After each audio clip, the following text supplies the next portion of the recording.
Alam nyo guys, yung usual sa crime stories, diba? Ang bida yung killer, mastermind, or isang mysterious disappearance. Pero itong story natin ngayon, ibang level to. Imagine mo, isang airport ground worker, wala siyang license, walang formal pilot training.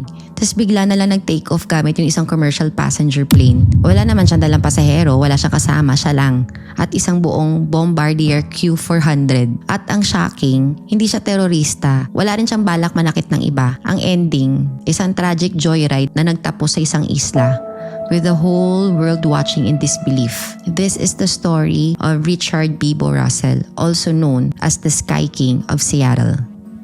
Okay guys, quick disclaimer lang. Ang story natin involves themes of mental health struggles and suicide. So if you or someone you know is struggling, please seek professional help or reach out to our local hotlines. This content is meant for educational and storytelling purposes only. So viewer and listener discretion is advised. So, August 10, 2018, normal na araw sa Seattle-Tacoma International Airport or SeaTac. Ang Horizon Air Dash 8 Q400, isa tong turboprop airplane na ginagamit sa short-haul flights. Nakapark lang to sa tarmac. Si Richard Brian Russell Jr., 29 years old, a ground service agent aka baggage handler and tow truck operator ng eroplano. Pumasok siya sa shift niya. Chill lang, walang nakapansin ng kakaiba. Pero around 7:30 p.m., something crazy happened. Russell managed to start the engines, taxi the aircraft, and take off. Ang Q400 na to guys, usually, minamanage lang ng dalawang lisensyadong piloto. So, biglang umangat sa langit, dala lang ng isang ground worker. Now, pause muna tayo. Paano nangyari yun? Una, si Russell, may access siya sa eroplano bilang ground worker. May training siya how to tow, move, and power up basic systems. Second, reports show na mahilig siya maglaro ng flight simulator sa bahay. Hindi siya professional pilot guys, pero parang siya gamer na nagpa-practice siya virtually. And third, dahil insider siya, alam niya ang galawan sa airport at paano makalusot. So, ayun, he takes off. Now, the control tower panics. The FBI alerts, and yung NORAD, yan yung military command na nagbabantay ng American airspace, scrambles 2 F-15 fighter jets to intercept the stolen plane. Pero hindi naman siya guys pinupyo kasi nga wala namang pasahero at wala siyang ginawang violent act. Ang priority lang is to keep him away from cities at populated areas. Now guys, for 70 minutes, si Russell umiikot siya sa Puget Sound. Kalmado naman siya, nakikipag-checkhan pa siya sa air traffic control or sa ATC. So sa recorded audio, maririnig mo na parang casual lang siya. Yeah, I wouldn't know how to land it. I wasn't really planning on landing it. Alrighty, yeah, I just kind of want to do a couple maneuvers, see what it can do before I put her down, you know?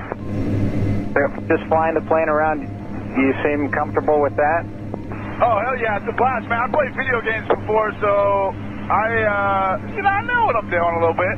No, I'm not taking you to any jets. I'm actually keeping you away from aircraft that are trying to land at SeaTac. Oh, okay, yeah, I don't want to screw with that. I'm glad you're not, screwing up everyone else's day on account of me. Sabi niya, I've got a lot of people that care about me. I'd like to apologize to each and every one of them. I got a lot of people that care about me, and it's going to disappoint them to hear that I did this. I would like to apologize to each and every one of them. Just a broken guy. Got a few screws loose, I guess. Never really knew it until now. At minsan parang may humor pa siya. Alrighty. Hey, pilot guy, can this thing do a backflip, you think? Just gonna do this barrel roll real quick. Well, no need to do that. If you could just start a turn to the right, and then I'll tell you when to stop turning, and then you can keep it level from there. I feel like I need to be, what do you think, like 5,000 feet at least to be able to pull this barrel roll off?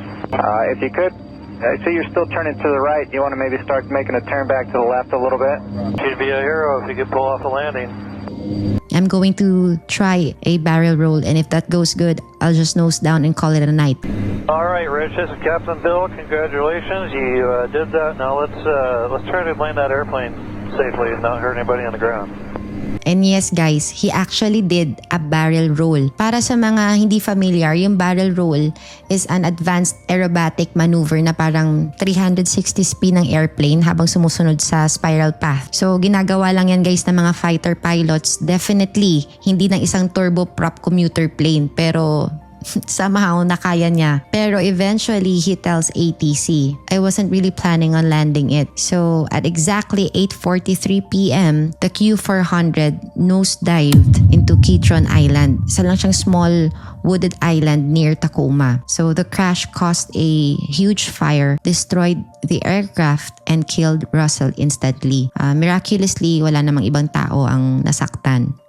Siyempre guys, automatic na papasok na dito ang FBI at NTSB. So yung FBI or Federal Bureau of Investigation, sila yung lead sa criminal aspect. Yung NTSB naman or National Transportation Safety Board, sila naman ang expert sa aircraft accidents. So nahanap nila yung flight data recorder or FDR tsaka yung partial cockpit voice recorder. Quick explainer lang. Yung FDR or yung flight data recorder, para siya yung airplane's black box that records speed, altitude, tsaka control inputs. Yung CVR naman or cockpit voice recorder, it records naman cockpit sounds and conversations. So, analysis showed na yung final dive was intentional. Walang signs ng technical failure. And then, the FBI concluded na Russell acted alone. No terrorism involved and the crash was suicide. Sa investigation, naka-interview sila ng family, friends, co-workers.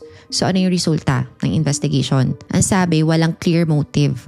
Wala ring signs na extremist acto. Pero lumabas na si Russell was generally well-liked, married, had dreams, pero may signs of personal struggles. Some reports mention na he had stress, possible depression, even past concussions from sports. Pero walang solid evidence ng diagnosed mental illness. So sa madaling salita, a mystery. A normal guy described as friendly and quiet suddenly hijacks a plane and ends his life in one of the most bizarre aviation events in modern history.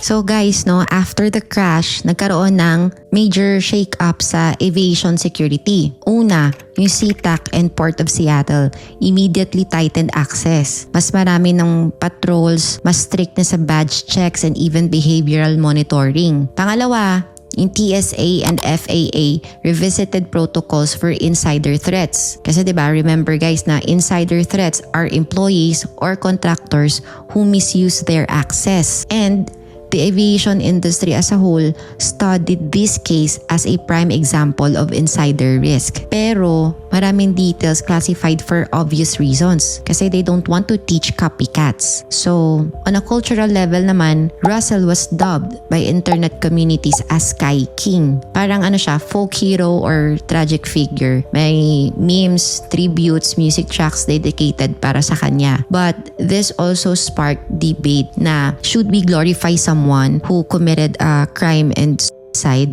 So, ang sagot daw, it's complicated.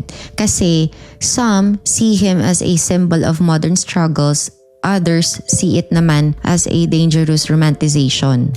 So guys, ano ba natutunan natin dito sa case ni Beebo? Una, insider threat is real. Airports and airlines need to monitor employees, not just passengers. Second, guys, mental health matters talaga, Even someone who seems okay sa labas might be struggling inside.